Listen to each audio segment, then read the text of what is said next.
You and I are predetermined nonsense, and that's okay.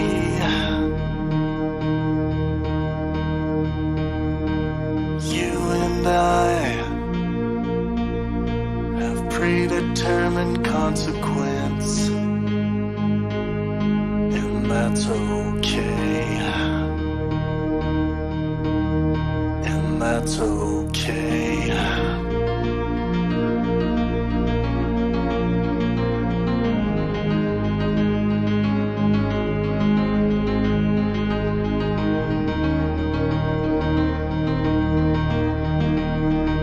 You and I are locked into our destiny, and that's okay. That's okay.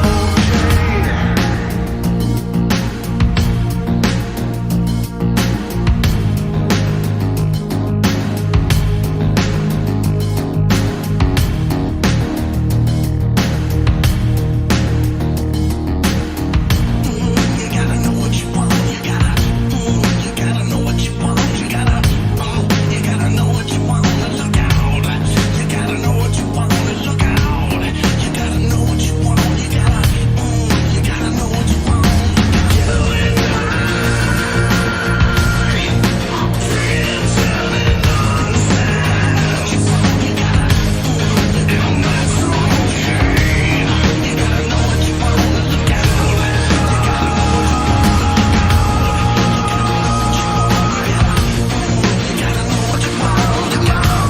You gotta know what you want. You gotta know what you want. Look out. You gotta know what you want. You gotta, and that's okay. You gotta know what you want. Look out. You gotta know what you want. Look out. And I are predetermined nonsense, have predetermined consequence. You and that's okay. You and friends telling nonsense. Look out, and that's okay. You gotta know what you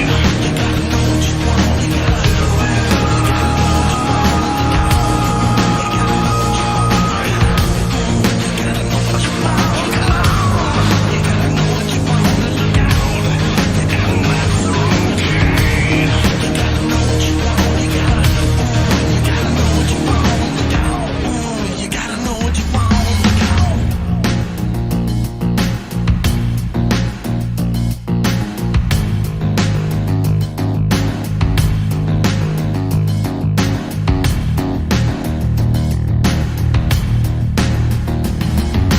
You and I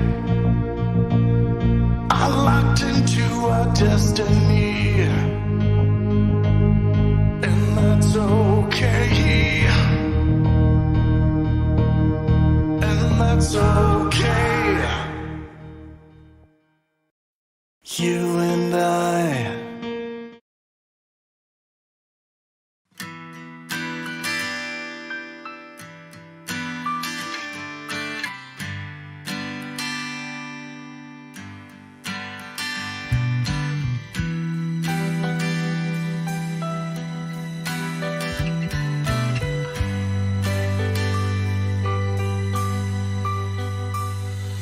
Nothing seems to go right. Melodies don't sound right. It's true.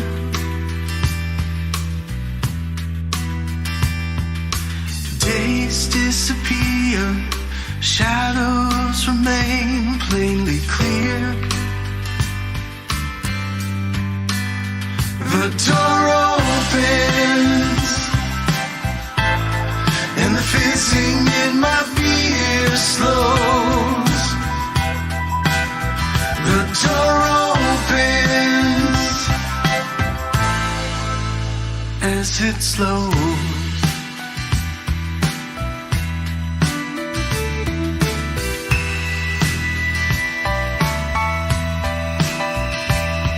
I see a shade of something moving like a blanket in the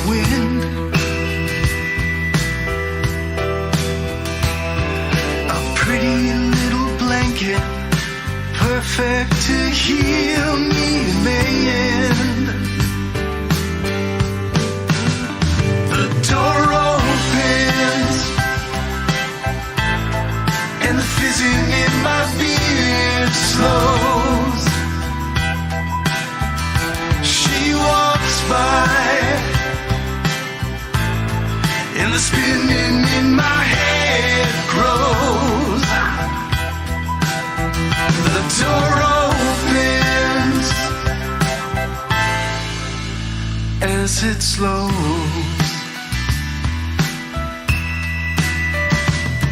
I wish that I was pretty, more pretty than reflections look tonight. But I'm past the point of caring. It's time to make a moment. Let's not make a moment. This shouldn't be a moment.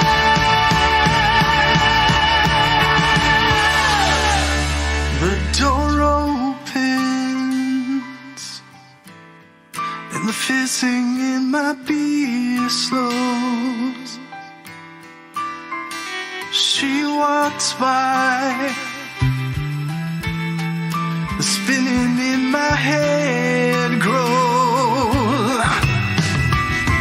When the door opens and the fizzing in my beer slows, and she walks by, oh, she walks by, the spinning in my head grows. Watch it go, the door opens and it slows.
Wow, how many times do I have to do this? All right, dudes, we are live again at the Pangburn Hangout. If I could just get my technical crap together here. I had everything turned down and tuned for our jam session we did yesterday. I was a little bit disappointed. I thought more people would show up to share their art, but obviously I need to do more work in encouraging people to show up. You guys know who Bruce is on this channel. So Bruce and I had a really good jam session. If you go to the live stream at the Pangburn Offensive, which is the new YouTube channel for Pangburn, if you fast forward to about the 1 hour mark, you'll see some jams that Bruce and I put together, and he came in on his guitar. We also had someone else join us on a what do we call those? A blow keyboard, something like that. But that was pretty cool. So anyways, today is Thursday. It's laundry day for me, but also it's our day with Pangburn philosopher and Pangburn skeptic Eliyahu to run a discussion. And I always look forward to these because Eliyahu is a teacher, and I like to be taught and try to test my ability as an autodidact to sit in front of a teacher. So it's exciting for me. I just hope I won't mislead you. Hey, if you tell me to jump, I'm jumping. So I'm ready. I'm ready to be saved. Yeah, so I guess what I would ask you, so I wanted to talk about how we best learn things. So I know that you're a man of several skills. So the one that I know that you do best is piano and music. So how did do you remember how you first learned that, and who introduced that to you? Yeah, so I was always around the piano and musical instruments when I was young, but I think my grandparents and my parents started noticing I had a proclivity towards music. Like, you know how most kids, if they were like smashing their hand on a piano, I think there was, they would notice that I was doing this rhythmically, and I was trying to at least match what was going on, what I was hearing on the radio or whatever. So I think I do have one of those, because I have a really good musical ear. But obviously at that age they didn't know, but, my grandpa started showing me some stuff on the piano, some basic chords. And then I got really, really, inspired and interested to, okay. Well, how does this whole thing map out? Like what's the relationship? And then you start realizing that, it's just a bunch of octaves laid out the same way. And then once you understand what pitch is, you start understanding that, the pitches at the very far lowest B flat is going to match the pitch at the very highest B flat, and then you start understanding that, like, okay, this isn't too complicated. So then you start learning some chords, and rhythm was never a problem for me. So rhythm really helped me and helped develop my musical ear, at least trying to match what I'm hearing on the radio. And then eventually I got some formal lessons, not many, but some, just to teach me about what music theory is. And I learned that my basic reading, being able to read music and understanding the language, and it was very, very basic training. But the guy who I first went to, he was also a boogie woogie piano player. And boogie woogie was really what I wanted to do. I wanted to be able to just sit down and play rock and roll, or sit down and play songs that I liked. That was kind of the goal for me. I never had this dream of the Royal Conservatory dream.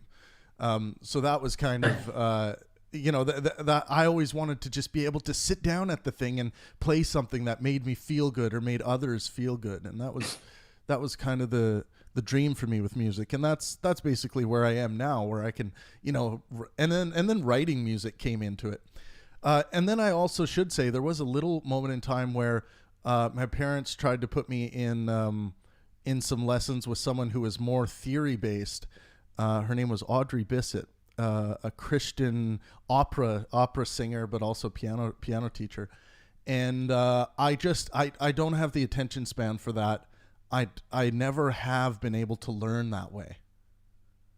Learning something like for release, or? Well, I can play for release and I can play some of those things, but I'm not playing it based on what I'm reading on the page. I'm playing it just by ear. So if someone puts a page of music in front of me, I can cheat my way through it because I'll at least be able to read basics of theory, and then but what I'm really doing is just cheating with my ear. I'm not really reading the way that like a Royal Conservatory player would read. So Yeah. I'm really a cheater, swindler, trickster piano player, to be honest. Well, that's one thing that I actually don't. I don't know that much about music education, so I don't know how much your ear can actually be trained. I mean, how much can you really train to have a perfect pitch? I think I think it's mostly hardware based, and by that, for anyone who's not used to hearing me use my usages of these terms to describe brain activity, but I think some people have genetic predisposition for having an ear for music and some don't. And I think, like IQ, you can refine and attempt to like you can cheat your way when it comes to pitch. Like you can have like songs like I wrote a vampire musical once, it's still a musical. It's still there. But I wrote it, and I have this song that's called Dove in Death. And then I know it's like ba ba ba. So I already know that ba is a C, ba is a B, ba is an A. So I can cheat my way through like pitch tests that way because I know how those things sound. But I do pretty good on a blind pitch test. But I do think in general that this is something people are born with, the musical ear thing. And I talked to some piano players that are so farther advanced than me in piano playing that when I talk to them about like sitting down and playing a jam or boogie woogie, that's not really their thing. That's not how music manifests itself to them. Music is more of a it's more of a being very precise and pristine to what is written on the page, and I get that. I've just never had the attention span for that, I guess. Yeah, there are definitely pianists that when I hear them, I'm like, yeah, that's what Beethoven meant. Right. You know? Right. Yeah. Yeah. Totally. Um, and that comes with, like I can play the notes for Elise, but I struggle with getting the dynamics just right, especially if the dynamics are going to be different in the left hand than they are for the right hand. Or Yeah, the left hand always, always came like creating my own rhythm. Like when I would play like one man shows, I can do the rhythms on my left where it kind of sounds like you have a bass line and you have a rhythm section. And you can kind of get through it that way, but then you start adding like an extra keyboard that can actually do some synthesized drumming for you, and yeah, it's I love it.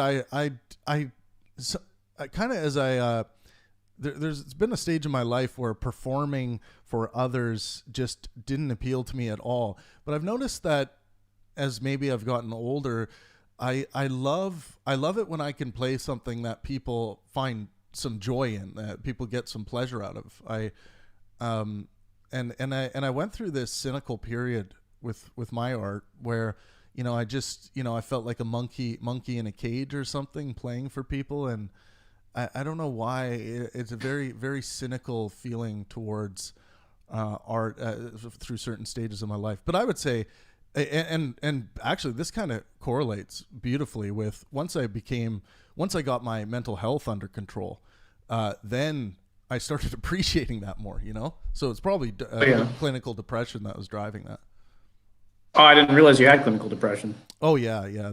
The thickest, it's very much like the stuff people hear Jordan Peterson going through. I've never been addicted to benzos, but I at one point when I was 28, I was having 3 or 4 panic attacks a day, and basically the problem was my parasympathetic nervous system was almost shut off, and my sympathetic nervous system was operating beyond what it should be. So everything, even if you didn't even consciously notice it, could trigger a panic attack.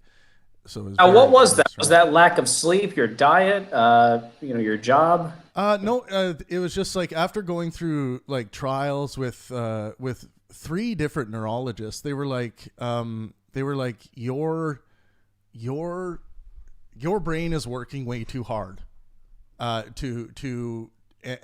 doing too much, and the parasympathetic nervous system is not coming in to massage and de-stress the stresses of one's environment. Like my brain was not doing that. And when we looked for a cause, what was the cause?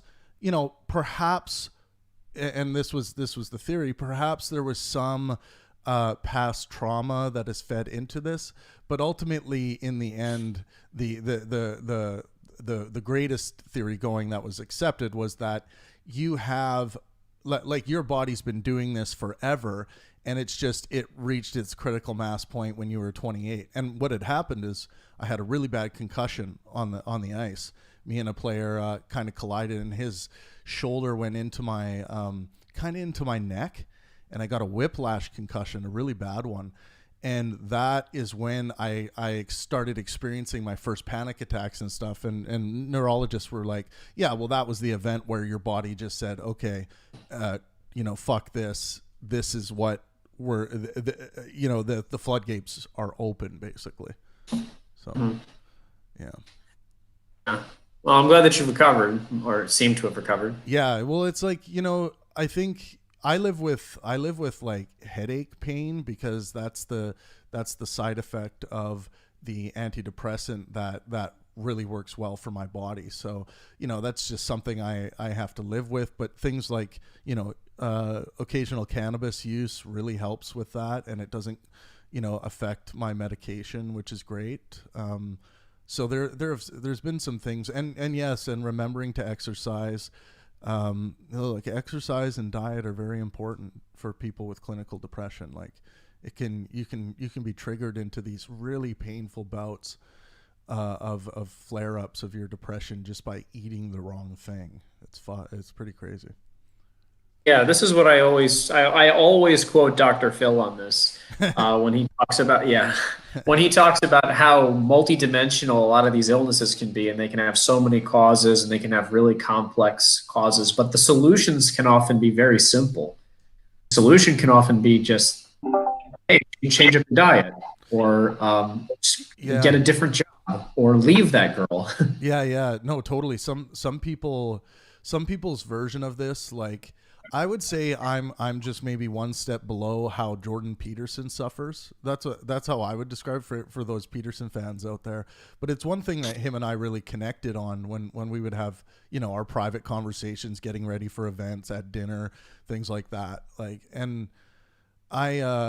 so I very much sympathize with Jordan and what he's going through when, he's going through striking while the iron's hot. The benzodiazepines are mitigating the effect of his sympathetic nervous system, so he can actually function. But when you become, if you feel like you've become misinformed, and you're starting using this stuff daily, especially with the benzos, they're more addictive than heroin. So Yeah, that's why he had to get put in that coma. mm-hmm. But so to go back to the piano, so you said that you took some formal lessons, but not that much. I was Yeah. taking formal lessons for years and years, and looking back, I'm like, the only reason after like 2 years, the only reason why I needed lessons was just to have somebody hold me accountable. They're not really teaching me anything new. Yeah, yeah, yeah. And I think that's great. Like having, see, I wish I had that. I wish I had that ability, because when I was sitting in lessons, I always just thought this was a waste of my fucking time. I don't like, and I think this is kind of what being an autodidact is like. I already understand what I want to do with the piano, but I have these people around me saying that, Trav, if you applied yourself, you could work your way up the Royal Conservatory. And I think I understood about myself, like I couldn't do that. No way. I don't think I have that. I don't think I have that level of focus for something like that. Like something that is like, just music is so much different than that for me. It's about like, I want to be able to sit down and create, and that's This one of the guy, things I love. What up, Bruno? mate, I'm trying to have a conversation with that guy, Zetman. He's like a fucking idiot, man. God, Jesus. Welcome to Intellectual Discourse. Mate, like, he doesn't let you talk. And he says, we're talking about systemic racism, right? And he says, when we say it's not systemically racist, we're not saying the system is racist or people in the system are racist. We're saying there are biases which makes it systemically racist. Like, what? That contradicts your position. And he's like, it's not contradicting my position. You don't have the ability to understand. And I said, hey man, listen, if you want to stoop to insults, then I'm not going to talk to you. And he was like, no, you insulted me. This has been an advertisement for the Pangburn Discord. Just so you know, are we live? No, yeah, we are I live. hope I didn't. We're live. Paper sorry about philosopher, that. and we're talking. Sorry, guys. Now you started the drama. This will be good. We can do a debate between Bruno and Zetman. I love it. Yeah, he can come on if he'd like, and you should moderate that so he can listen. Well, you guys should jump into another text room and then come back and give us the update of how things go. All right, that'd be cool. All right. Yeah, but if you want to stick around, we're talking about learning and how to best learn new skills. Honestly, I think I'm going to just do that, man. Yeah, Eyad, I just wanted to answer. Eyad, actually, he says I should invite him again. Hold on a second. So Eyad Radwin says, so is one of your side effects being an insomniac? I would say not anymore, but I did have problems when I was, I was being awoken by panic attacks. So I did have problems at one point with insomnia. Well, I guess you could call it insomnia, but I did get some help with medicine to help me sleep through those eras, because sleep is so important. Yeah. Anyways. Yeah. So I'm glad that you were able to have that self-discipline where you're like sitting in the lessons like this is a waste of time, because I knew for myself, like, if I don't have this piano teacher that's going to hold my feet to the fire, I'm probably not going to do my daily practicing that I need to do.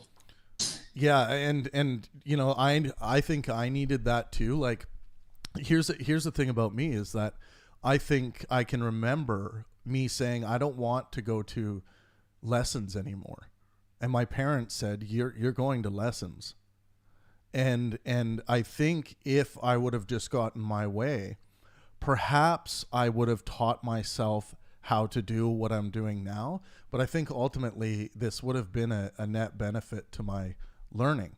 So I think that's where good parenting comes in, and they say, no, you're going to hockey practice or you're going to your lessons. It's like kids don't necessarily understand what is best for them.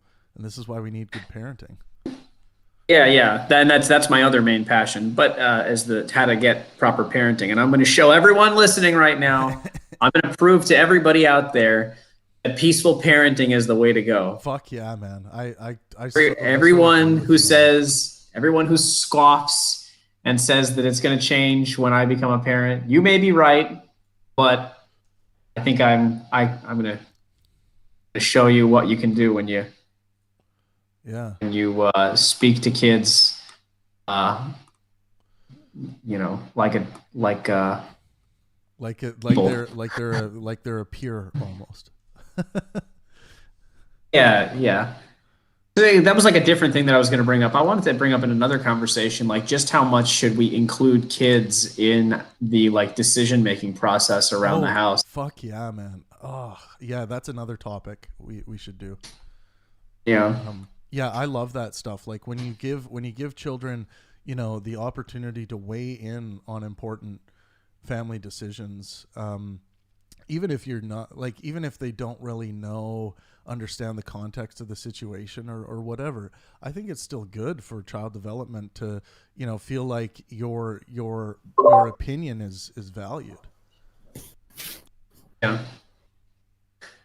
So Bruno, you back? Yeah, I'm back. He's not replying. So yeah. What are we talking about? Okay, sorry. Well, we're talking about how to learn new skills. So Travis was telling us about how he learned the piano, and same with me. My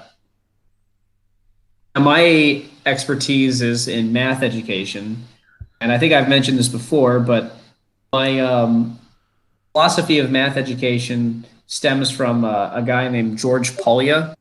He has a 4-step process for how to best solve math problems and how to teach it. And the first one, which is often overlooked, is understand the problem.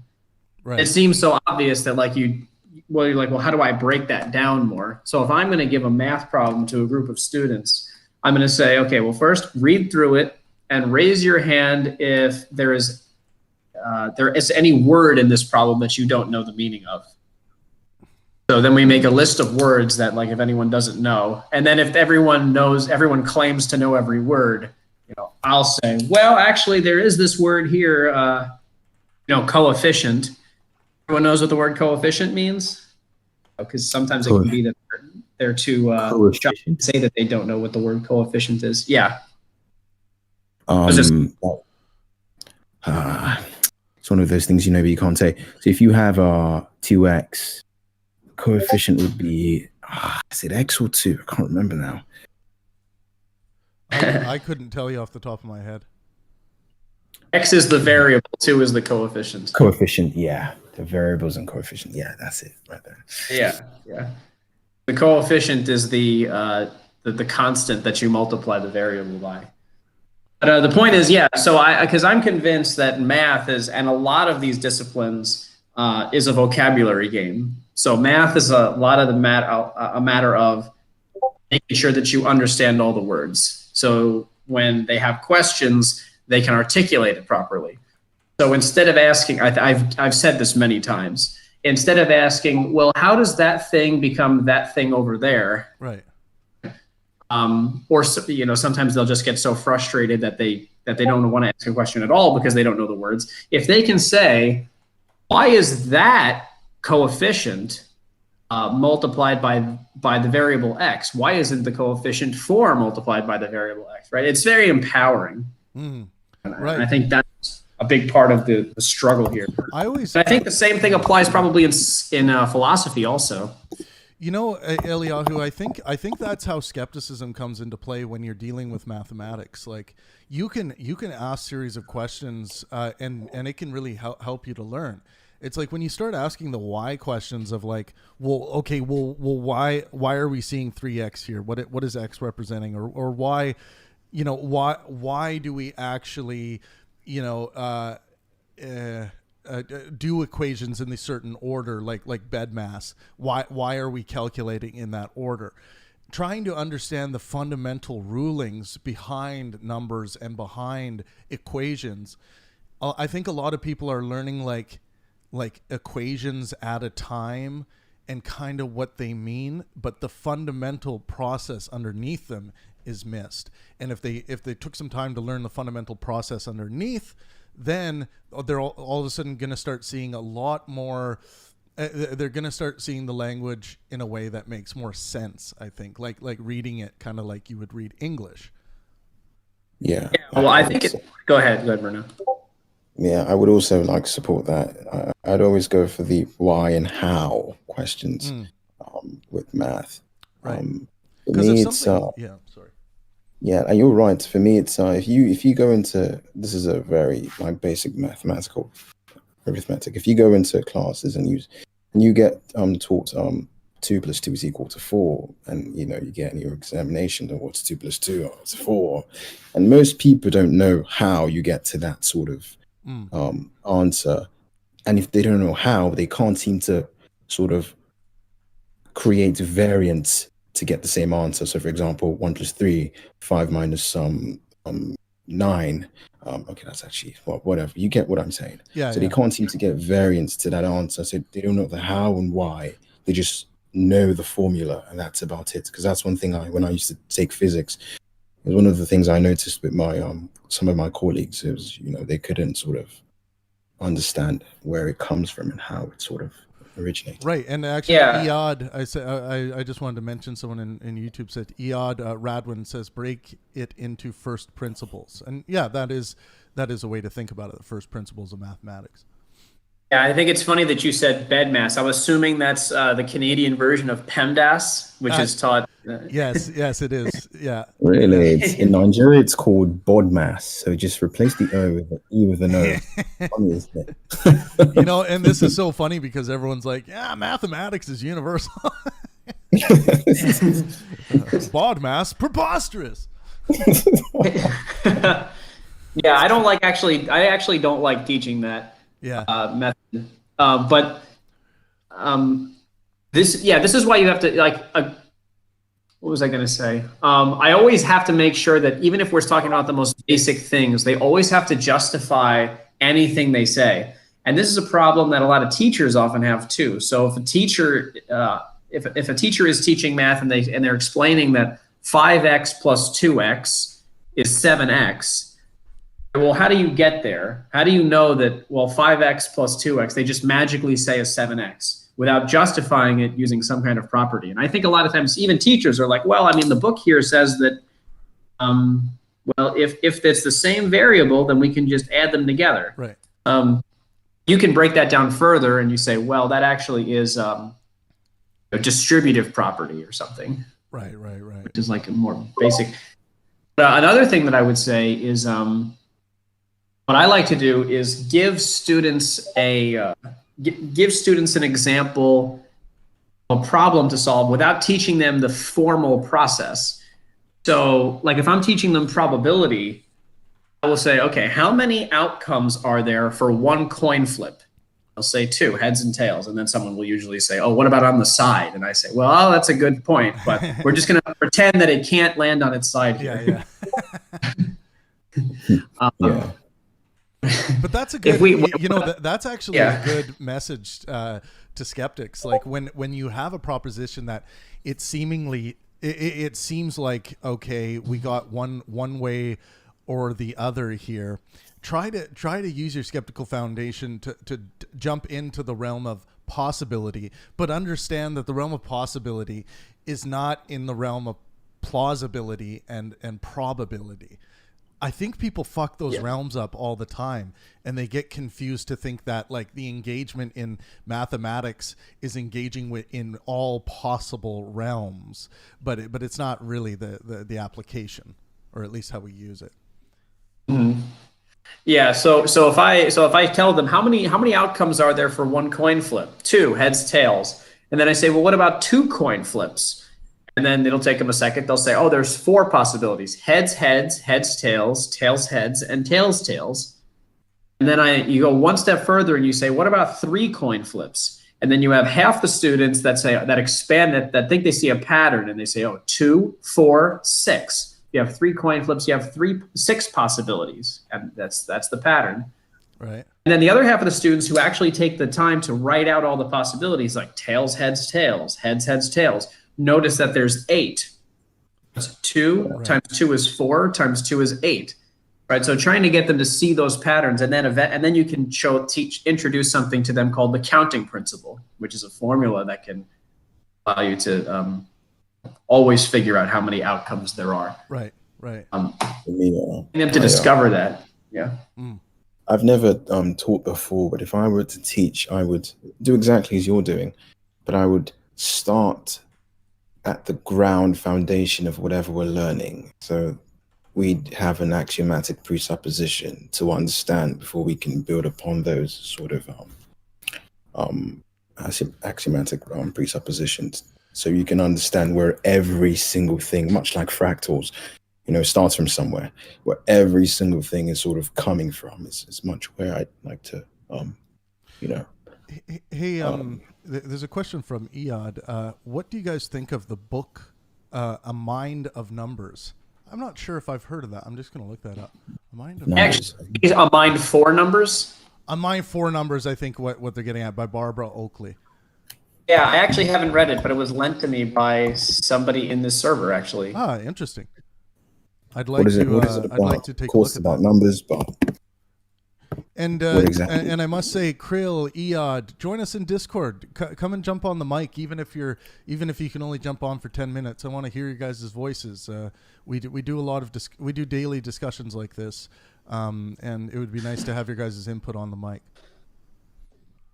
Yeah, that'd be great.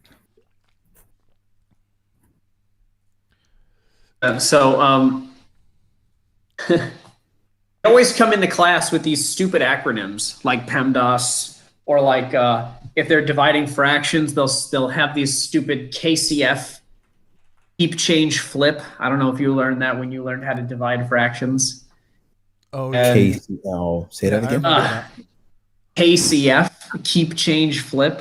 Now, I was a knob in school, so I probably won't remember, but Well, dude, let me tell you, I will just add this as an aside. Like, I was from an academic perspective, I was a terrible high school student. I was more interested in entertaining my peers and chasing girls. Like, that's all. And then and even when I look at it, like playing hockey, like I really excelled at hockey and at theater and music.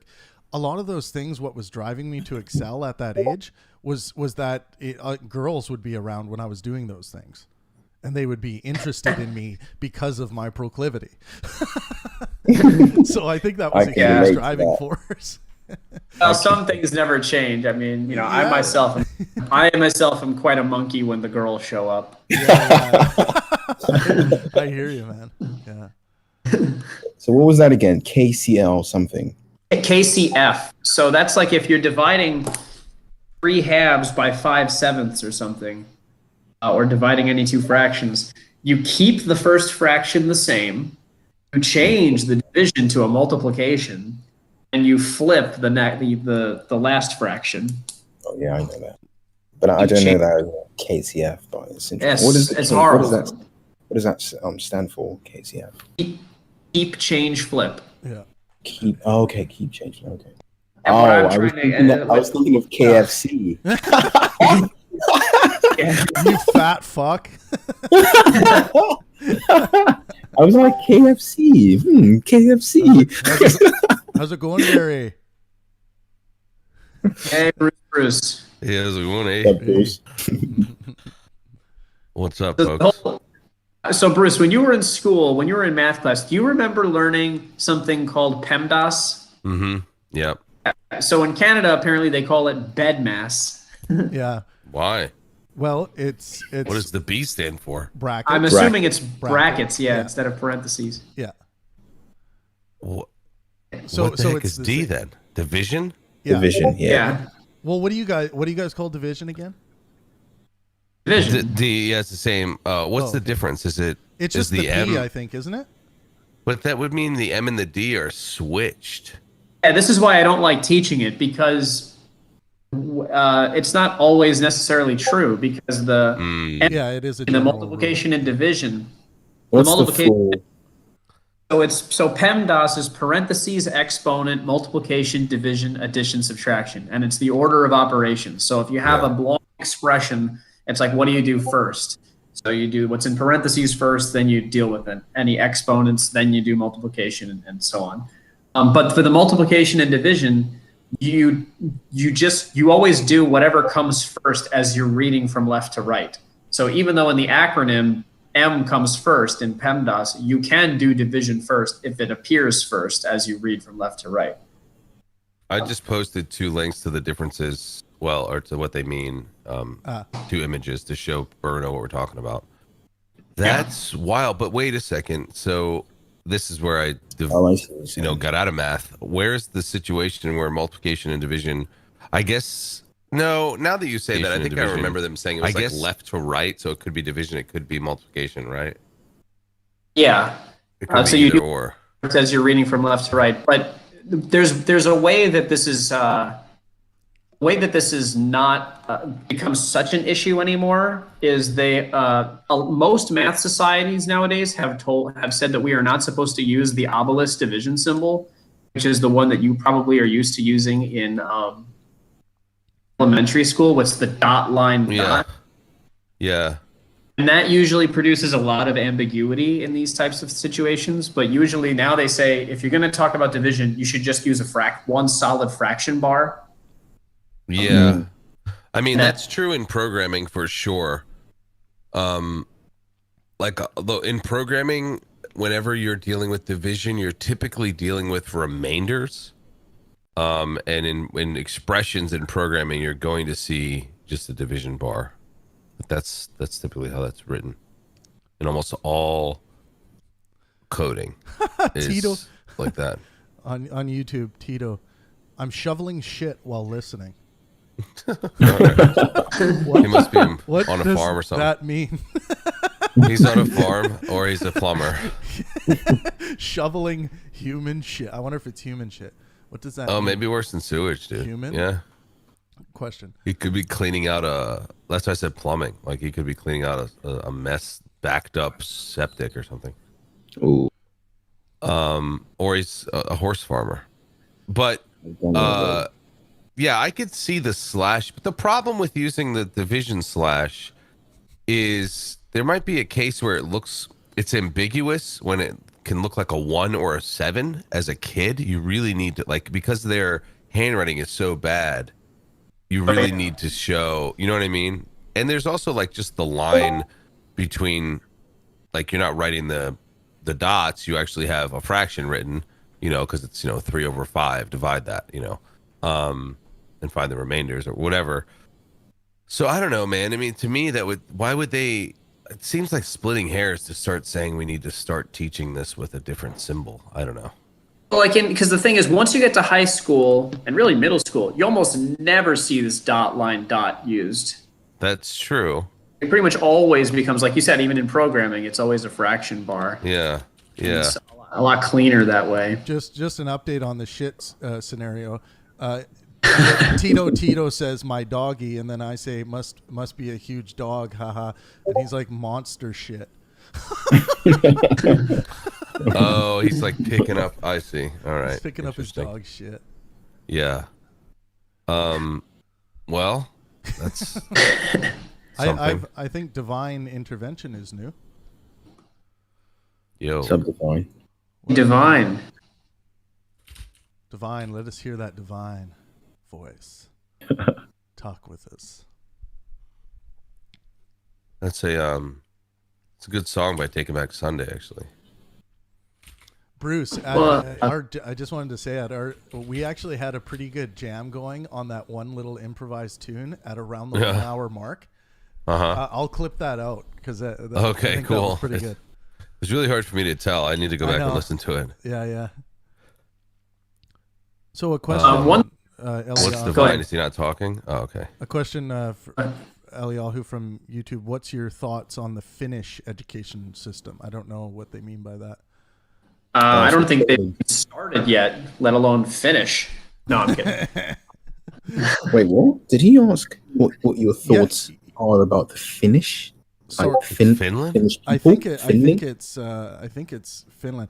Just one thing, Krill. Yeah, Krill. Unmute yourself and just chat with us. I just wanted to hear your voice and make sure we got a mic check. I don't know much about the Finnish education system. Pretty much the only thing I know is that in Scandinavia, in general, they have smaller classroom sizes. Like they have the optimal classroom size of 15, 16. And yeah, that is a great thing. I mean, if we could change it so that we had smaller classrooms and didn't have 30 students, students would all have a better time.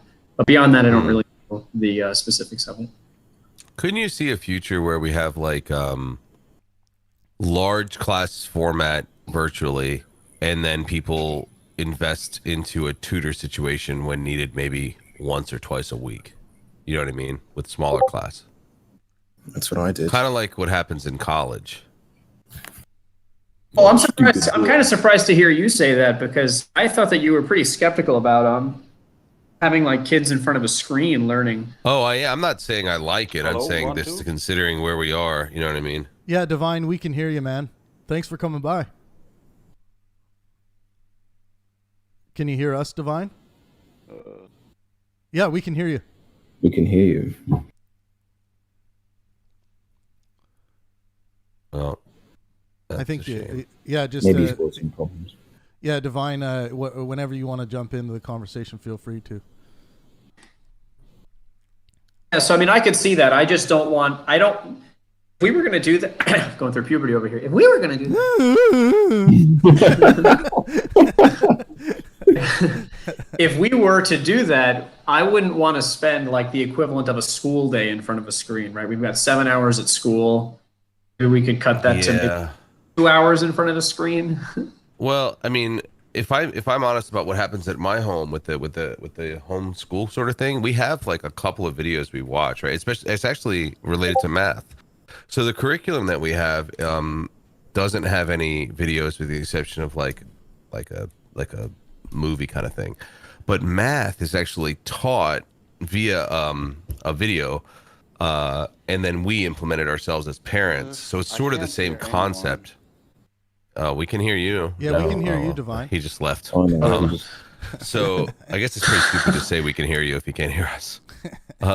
So basically you're like, so my son is watching a video for like 20 minutes, maybe less, 15, with a concept. And then we have worksheets, and then we apply that together. And then there's some like physical blocks type things to help grouping sort of logic. And that doesn't happen like over the course of every day for an hour.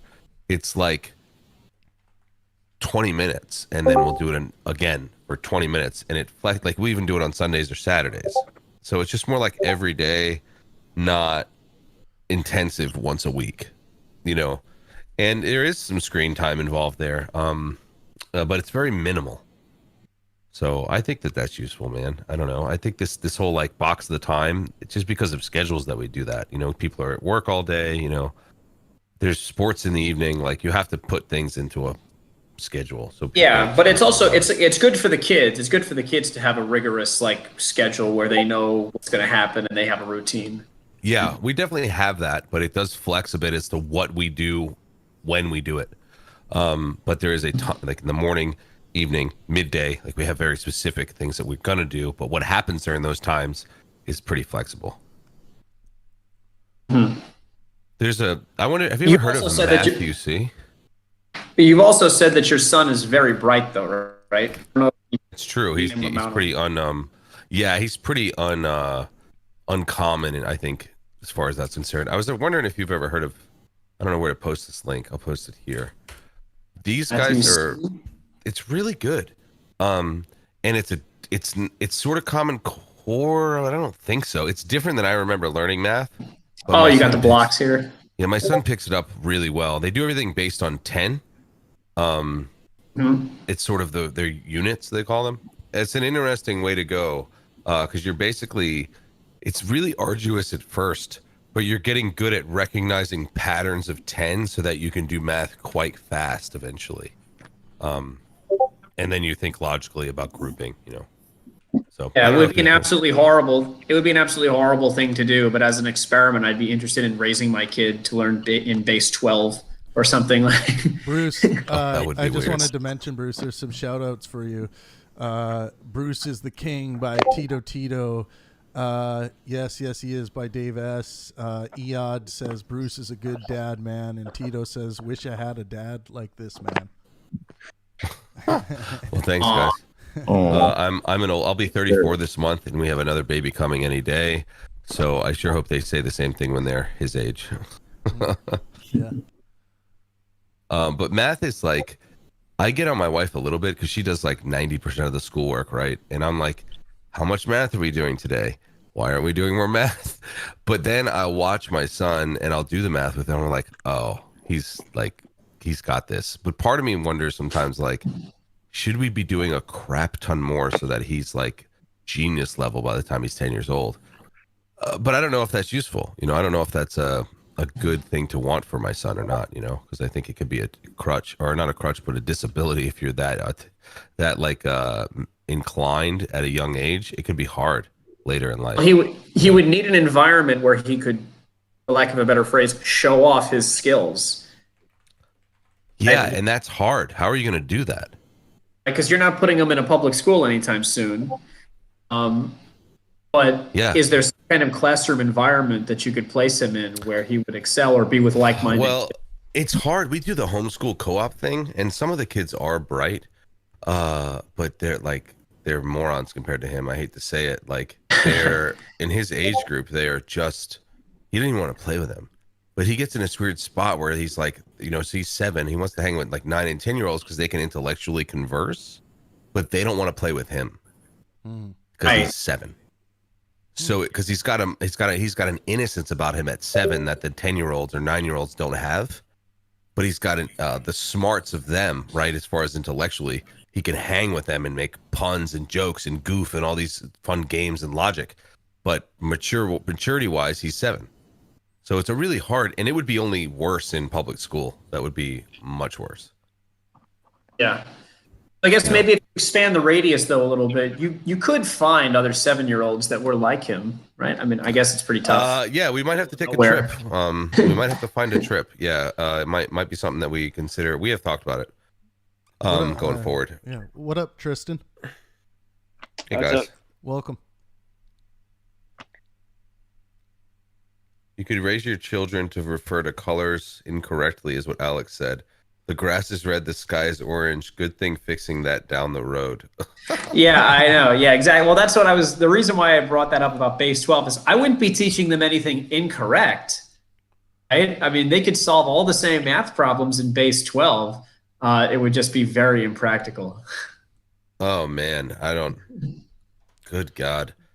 Tristan, that to me would be absolutely unfair. I mean, yeah, no, I wouldn't do it.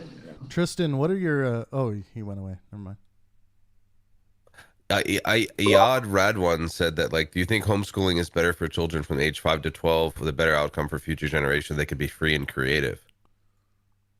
I don't know because they're not that old yet. But what do you think, Bobby or Eliyahu? I am ready to do the homeschooling. Yeah. I'm I hate to sound like a jerk here, but not all of my coworkers, not all of them, but a lot of my coworkers, I've audited their classes and I thought to myself, I could teach this better.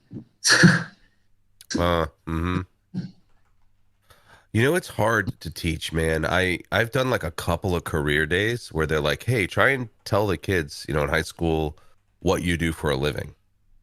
It's hard, dude. It's really hard to Oh, teach kids and break it down to where I'm not either losing everyone or I'm not telling them anything. It's really difficult. that's an eternal struggle. So I have really hammered people down on that point, and it actually makes people kind of uncomfortable. But if people have a career that is not something super visible that we see in our everyday lives, like if somebody says, "Oh, I work at Subway," we know what that looks like. Or if somebody says, "I'm a waiter at the Cheesecake Factory," or "I'm a teacher," or "I'm a mailman," we know what that is. But if somebody says, I'm an engineer in biomedical, prosthetic development or something," I want to know Mm, more detail what that means. Like, okay, so you go into your office in the morning and what do you do there? So the last time somebody said, like, "I'm in venture capital finance," I said, no, no, no, that's not a career. What do you do? Tell me what happens there. Yeah. you And mean like practically, like day to day kind of stuff? yeah, yeah. Mm-hmm. Nobody has any clue Yeah. what that means. It's one of those things also that I think a small number of people probably don't even know is something they would want to do until they were forced to do it. Like as a kid, how would you know you wanted to do that? Yeah, I mean, yeah, it's it very doesn't make any invisible. practical sense. Yeah. Yeah. How would you Yeah, well, you finance? Like, remember, yeah, well, you know my friend Caitlin, right? And uh, she's a biomedical engineer, and I mean, she gets into these discussions with people in her lab where her boss is telling her that they need to increase representation in her biomedical engineering lab. She's like, this is such a specific field that you would need to start earlier. Like, you need to start in middle school and educate people on what this stuff is, because people don't really know the specifics of biomedical engineering. And then I wouldn't think so. and by the time they get to graduate school, now you're saying, well, no, how do we get more of these graduate students into our BME lab? How do we get more of these minority students in here? It gets too late. Yeah, I would think that there has to be, at least from my experience, you have to have a practical application for what you do for people outside of your field to care.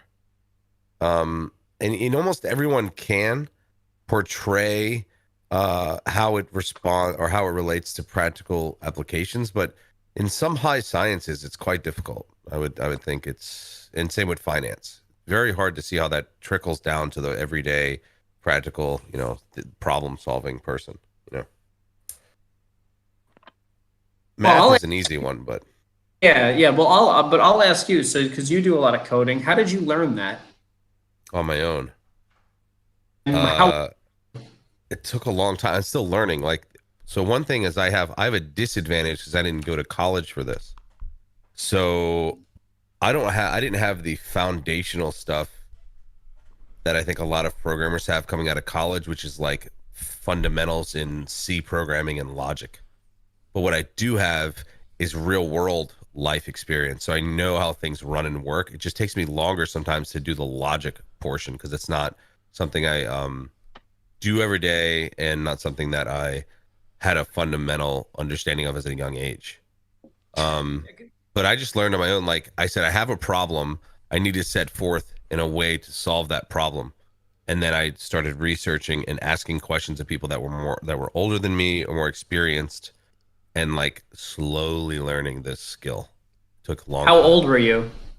Um, well, I mean, if we go way back, I started working with Linux at 15, 16 years old. But I pursued music for a long time. I would say around 20 years old Mhm. was when I really got serious about it. 20 and 21. Um, Because I yeah. admit, in my current, I'm going to be 28 next week, and I feel that I'm at a severe disadvantage in job market in general because of my lack of knowledge of coding. It feels almost like Yeah. it feels like I don't know what the equivalent of it would be for our past generation. I don't know either. skill. Like, well, there's, I mean, computer skill would be like typing. Like that's yeah. typing at this point is like walking. You know, everyone knows how to type. Coding is the next layer. But honestly, why would you need, well, I guess it depends on the field, but why do you need to know how to program? Well, I personally don't, but I'm just saying that like so many fields require it. Mm-hmm. So many fields say, preferable proficiency in R, in SQL, and Python, and something. Yeah. I mean, it's getting to be where that's almost like instead of teaching typing in school, we need to teach programming in school. Like they used to teach typing classes. Well, maybe we need to have requirements for some logic or programming classes. I don't know. This is not really a skill. It's more just a hoop that you have to jump through. But I'm imagining it's the same thing as like you need a bachelor's degree. Like, yeah.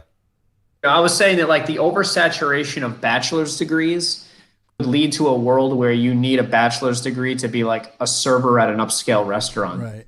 Like there's so many people with bachelor's degrees now that an employer could probably be like, you know what? So many people have these degrees. I could just require it for my server positions. Yeah, it'd be like having a high school diploma. But here's the problem with that is what positions in life continue to allow for those without degrees? Like what jobs are available for those without a degree? And that job market is smaller, I would imagine. Or it requires people with a lot of grit Just wait to till, do a hard job. Yeah, wait till automation really takes off. When you start seeing across America all of the transport trucks being driven by robotics, think of the work displacement that's going to happen there, and those people tend to not be people with degrees. What do you do with them all? Yeah, well, I don't know what we do with them, but what they do with us is park their trucks on the highway and take their shotguns out and gun down all the self-driving cars. Well, there could be sit-ins or something equivalent of that. Right. But it's not going to change anything. They become. I mean, what's really going to have to happen is people are going to have to compete. And so what I would see happening maybe is companies that use automation and then companies that continue to use just people and then maybe a hybrid approach. And the folks that do the best will win out in the marketplace. So if that happens to be automation, then that's just what's going to work. The public will use it. But if it happens to be men and automation together, then that might be what happens. And I think that's probably the case. What up? You'll see, that. What up, zombie? What up, Nebby? Oh, hey, zombie. Hey, Nebby, I'm just welcome. absorbing this interesting convo. Ah, cool. Yeah, we have automatic police. Like, what movie is that? Like Demolition Man kind of situation, where there's just police on the side automatically. But I don't think. I don't know. I mean, education helps all of this, really. Yeah, I was going to say Eod and Alex was asking if we wanted to touch on Eod's Neuralink chip point. So Elon's? Eod, his name Who's is Eod? in Sorry. YouTube. Yeah. He was just asking like what are the implications of Neuralink with regards to learning and education for the future. When you're walking around with something that you can access all of the information of the internet, what does that do to how we view knowledge and knowledge storage? I'll go first, then I'll shut up, stop talking. The way things currently function, the internet and all of the backbone and many of the applications we take for granted require teams of people to keep them working, running, securely patched, the infrastructure on the road. All of that has to be maintained. A car crash hits a transformer, power outages, corrosion, electrical issues, like that has to be addressed from that layer, and then resolving security issues and or feature enhancements or any of the programming stuff. That job has to be there. Until you can say that we can automate those functions, those jobs will only ever increase in their need. So yes, we could have ubiquitous neural link like we do with cell phones right now, but cell phones and its infrastructure still require a lot of man work. So I think that's going to be that would be the initial future of the neural link as far as jobs go. Now I'll shut up. Interesting.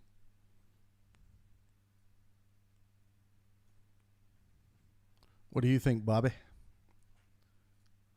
What do I think? I mean, I'm just worried.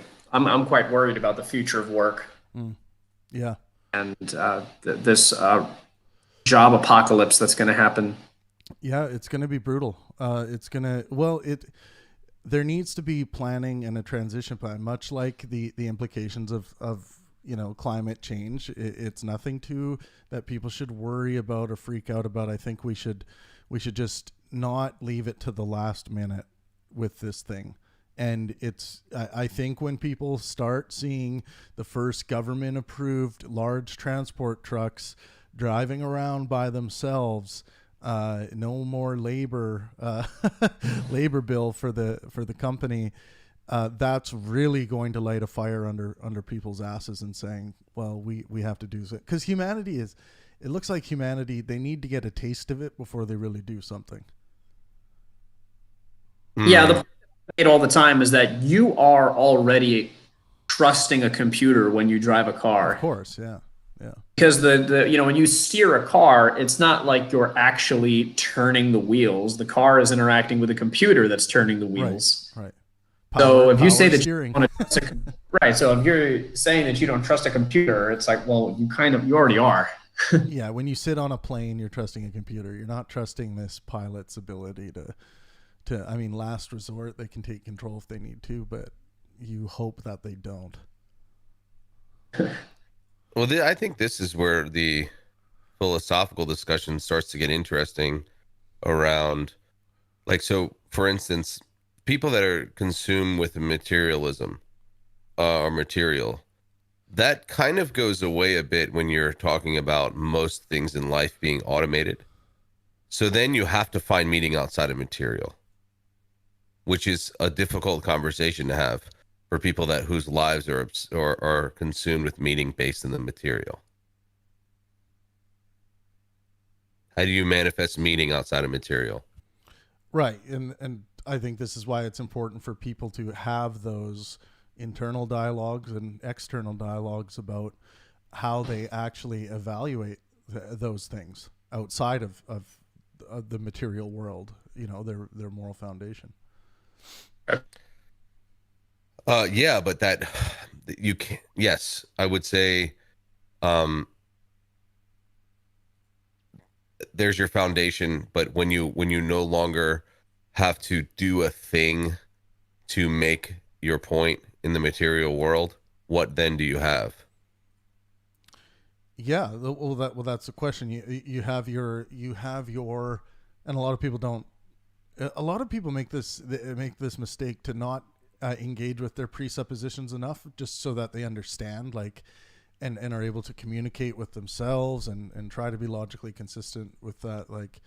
Okay, if your presuppositions for what ought to be are, health is better than sickness, life is better than death, then you can build from there and look at the actions that you take that are going to get the best results in those categories. Yeah. Oh, well, Bobby's muted. I was going to say, well, then at what point do we then have teaching not focus on the material world? Because at a certain point you have automation and science very much solved. And so almost all of the problems we have to solve or education that we would require would probably exist in the philosophical. Well, and I would say that you start with skepticism, because skepticism is going to keep track of it all. But then from skepticism, you should have people start doing skeptical inquiry into their own reasoning. How are they reasoning reality? What are their foundations that are important to them? The presuppositions that are at the foundation of their morality. a lot of people go through their entire lives not figuring this out, or at least not being able to put their finger on it and understand what they're doing in their own mind. But I think people can be way better off if they understand this, and then also when you understand it, you can start refining that language and how it makes sense to you. Yeah, but think about the people that currently have a lack of meaning in their lives. Yeah.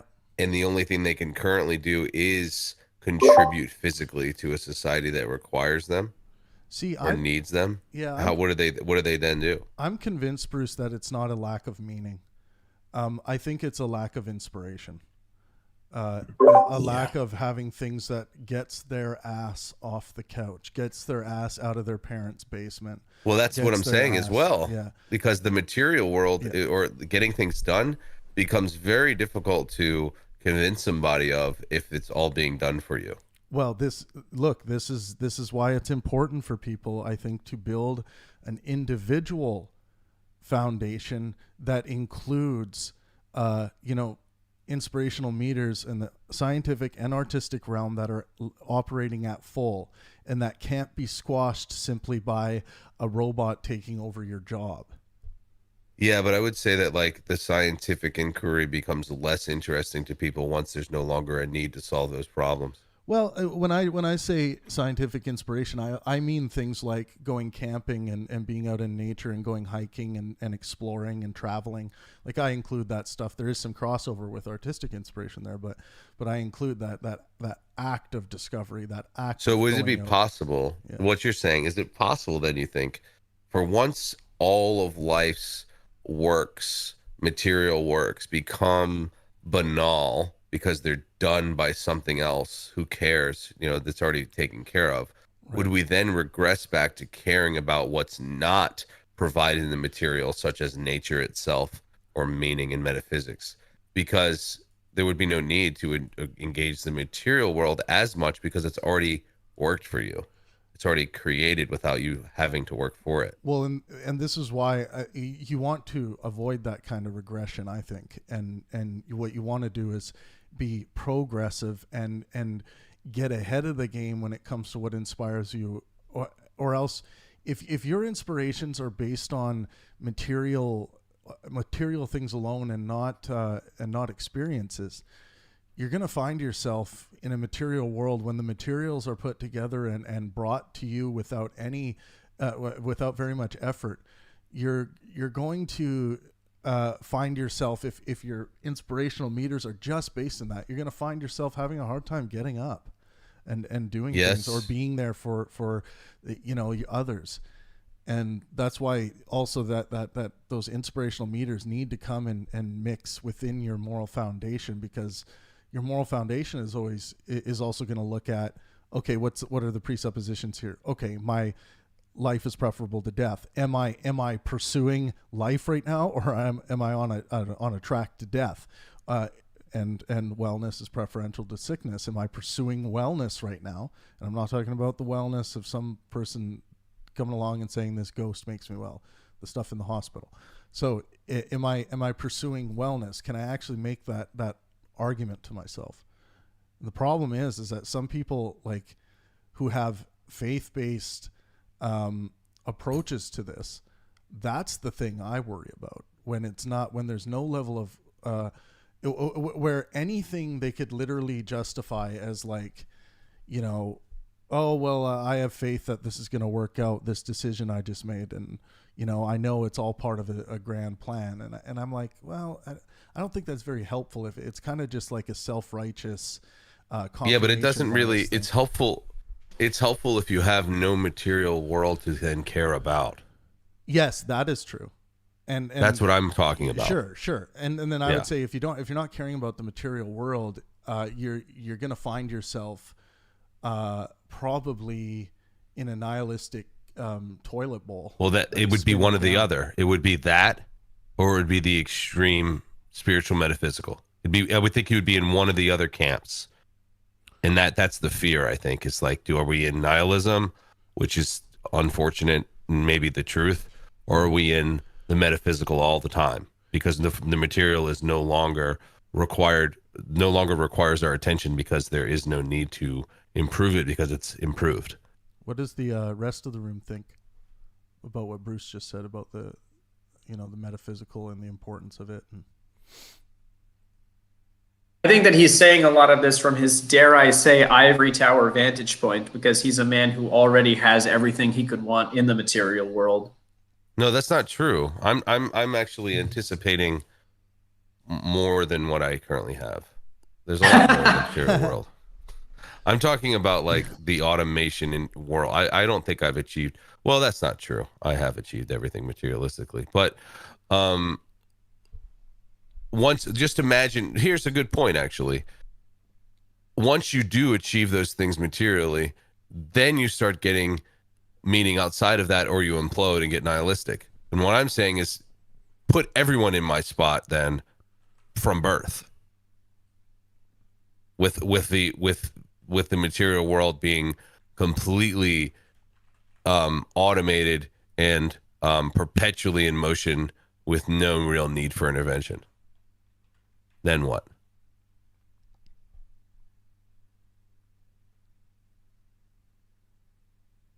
And then you just hang out and wait for the Messiah, I guess. I don't. You see what I'm saying, though, right? Because that's where I would say, if you're not pursuing anything, and let's say that we come up with a pill automatically to fix obesity, or you could eat whatever you want, not get fat, stay in good shape. Like, there's so many factors here when you're talking about automation or the advent of technology. To what end? I think humans would just pursue pleasure for the rest of their life. If they don't have to worry about work, then they would just do things that they think would make them happy. Are you guys familiar with a man named Peter Thiel? yes. Yes. Yeah. You can say anything more about that? Yeah. How does this relate, Neeby? Yeah, because he is a somewhat contrarian man, and he has the opinion that he's a billionaire, and he has the opinion that the world is actually stagnating, and that we don't have to worry that much about artificial intelligence, because it can, like, the biggest thing that everyone talks about is the automation of cars, but anything else is really hard to automate. So maybe we will not have this problem that soon, because there were some inventions, but the most inventions are like 40 years old, like the computer, cars, planes. These are all old inventions.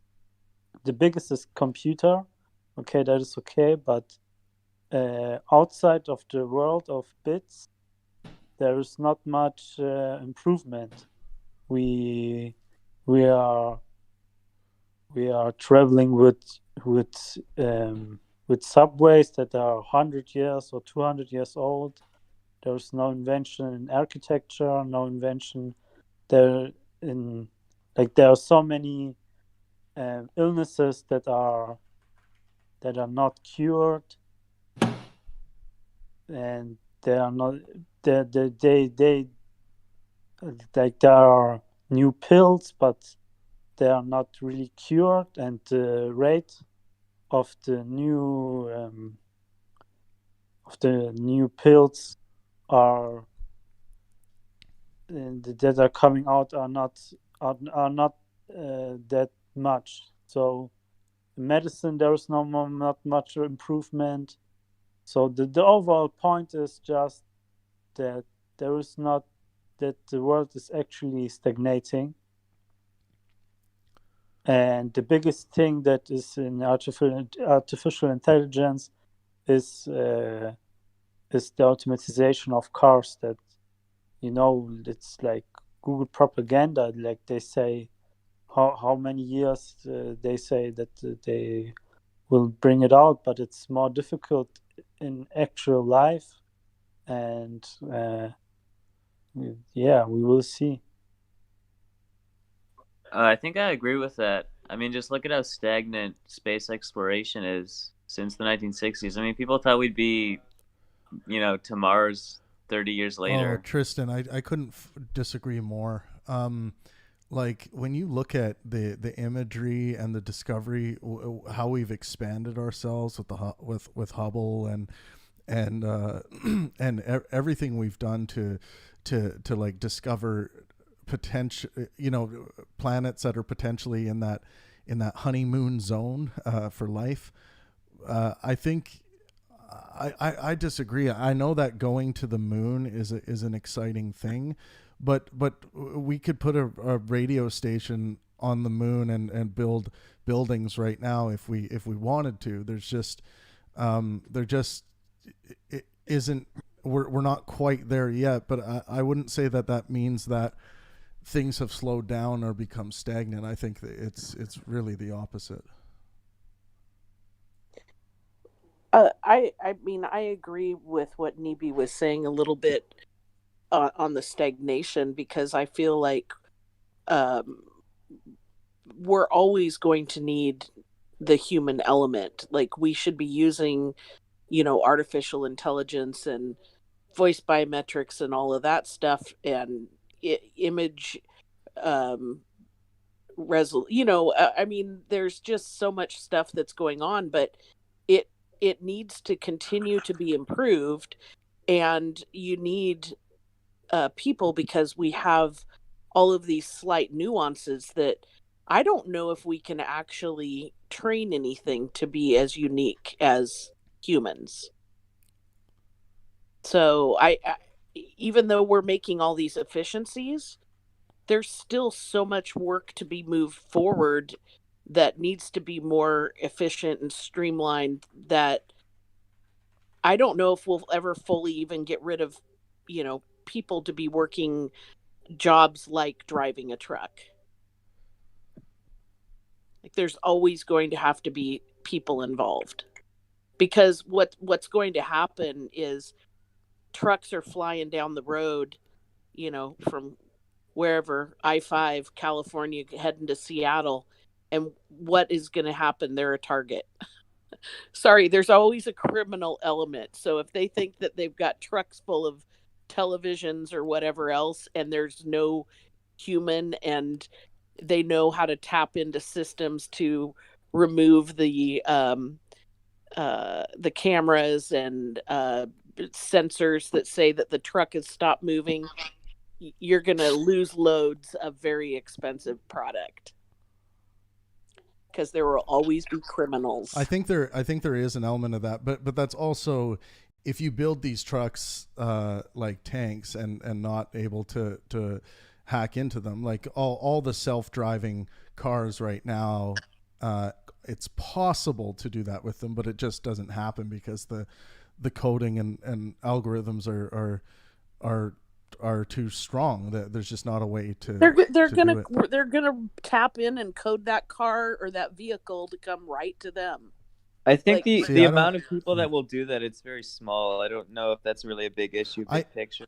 I think people will try, and I know what Zombie's saying is that if there's not a human life that they're going to have to wrestle with and potentially like have to kill or silence or whatever, to some criminals, they might see that as an easier opportunity.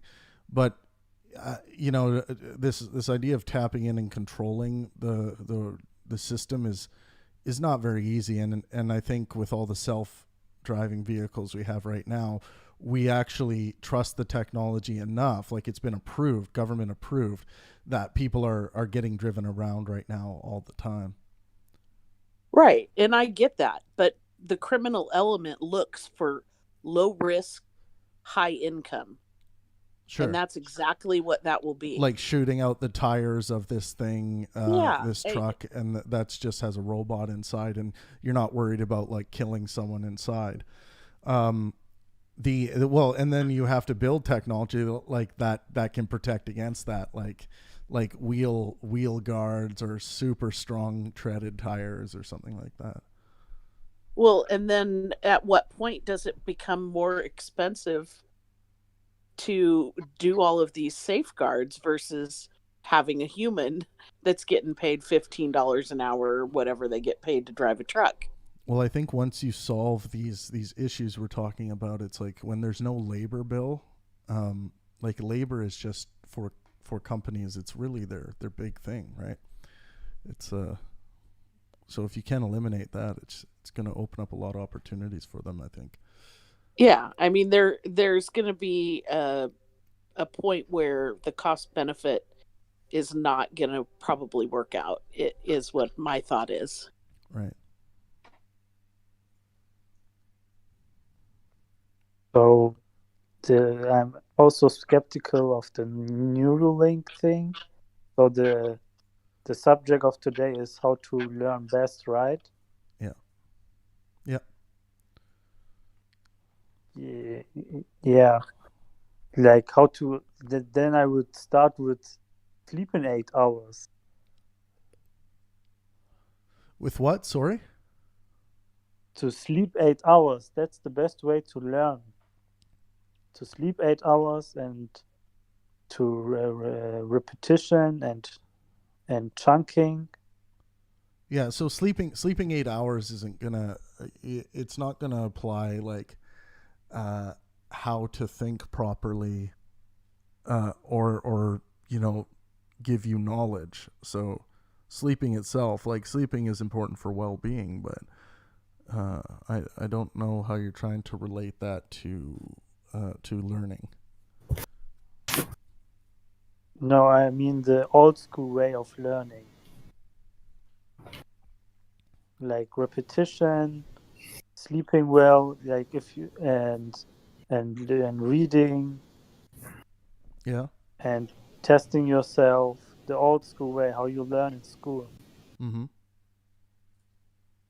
Yeah, that's like it's not that. What is the subject then? Well, so I'm just trying to understand your argument. Like you mean like the idea of, hey Bruno, can you mute? We're just getting a lot of air on your mic.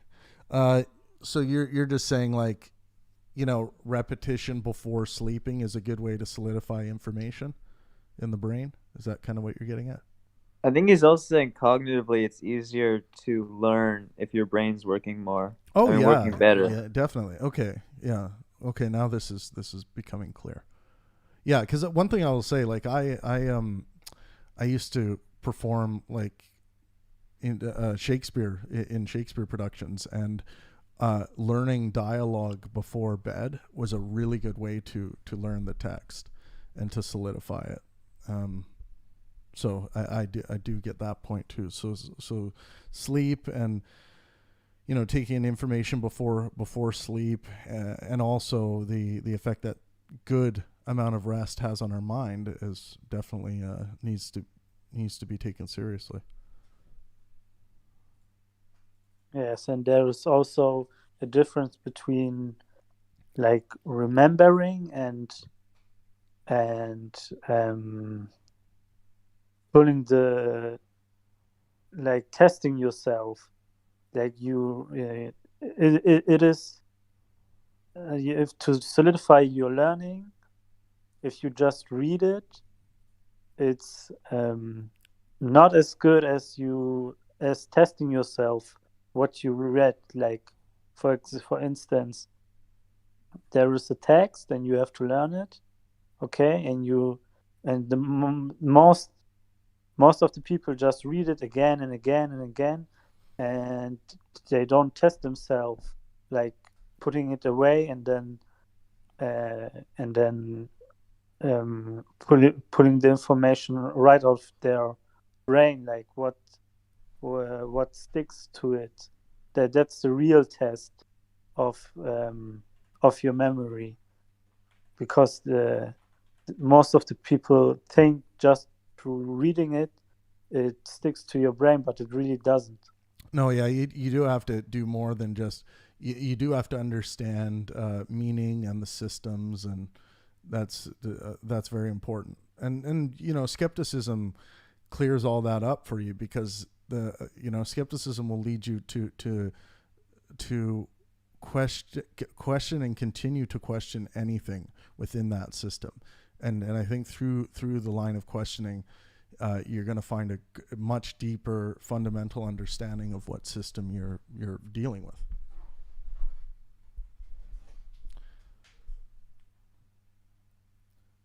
Cool, dudes. Well, I think this was a great segment today. I'm going to keep this one short. Feel free to stay in the room. Those of you on YouTube, thank you so much for stopping by. We had a really good crowd today. You guys got us up to 104 likes on this live stream. Thank you so much. Please, this live stream happened on what's being called the original Pangburn channel, but please subscribe to our new channel where these daily live streams will happen, which is the Pangburn Offensive. I've given you guys the link. The link is also in the description, but you can also find it by just searching the Pangburn Offensive. You'll see our new channel. I'm uploading a bunch of old discussions there so that we still have them on the record and that they're still publicly available for you guys. I value these. I've had some haters. Dealt with a hater last night who just like, you know, who tried to say, you know, Travis, all these people coming in for the conversation, their voices are worthless and you're worthless too. And everything's worthless unless unless you're a person who's written all these books and have these degrees. I couldn't disagree with that kind of attitude more. You guys and your voices and what you have to offer in these conversations is worth so much in this war of ideas. And I encourage you to continue having conversations regardless of any hate that comes at you for what view you may express. The hate is swelling because people don't cynics are going to come after you and go after skepticism. That's what cynics feel like they have to do because it's the enemy of cynicism is skepticism. So keep the skepticism rolling, keep engaging in conversations regardless of the hate you receive from people. And please do feel heroic in doing this because it is heroic to put your ideas out there and to engage in the war of ideas. Regardless of what any hateful cynic might say about you or what you're trying to do when you come to a platform like this to have a conversation. So bravo to those of you who do it. And thank you for all of you who tuned in today. I really appreciate it. Please go and subscribe to the new channel, the Pangburn Offensive. And furthermore, I will say, if you want to support what we do at Pangburn further, you can go to our website, pang-burn.com and /subscription and become an official Pangburn website subscriber. This will give you access to our monthly Q&A with a famous intellectual thinker or author that we have once a month. I'm not sure who's going to be our guest this month, but so far it looks like, and we haven't 100% confirmed yet, but it looks like Michio Kaku, a theoretical physicist, will be our guest next month. He's got a new book coming out, I believe it's the God Equation it's called. Let me just double check, Dr. Michio Kaku, the God Equation. I think it's called the God Equation. God Equation, I believe. Yeah, so he's got a new book coming out anyway. So you're going to be able to have access to him to ask him questions. We've had Lawrence Krauss, we've had Tarek Fatah, we've had the crazy world of southern kind of from the Southern Baptist world with Jesse Lee Peterson, which was very interesting. And yeah, we'll continue to bring people in. I plan on bringing a Nazi into the room, a practicing Nazi for one of the Q&As who has written their own books. So I think that'll be very interesting as well. But the idea being, test your skepticism. I want to give as many tests in our skepticism as we can. So again, thank you guys so much. I'm at the Pangburn on every social media platform, so feel free to give me a follow. Join us on Discord. That's where our daily interactions, most of the daily activity goes on. So please join us there. And yeah, thanks to Eliyahu, Pangburn philosopher and skeptic, for running today's discussion on how we best learn. This has been the Pangburn Hangout, and as always, let art and science inspire.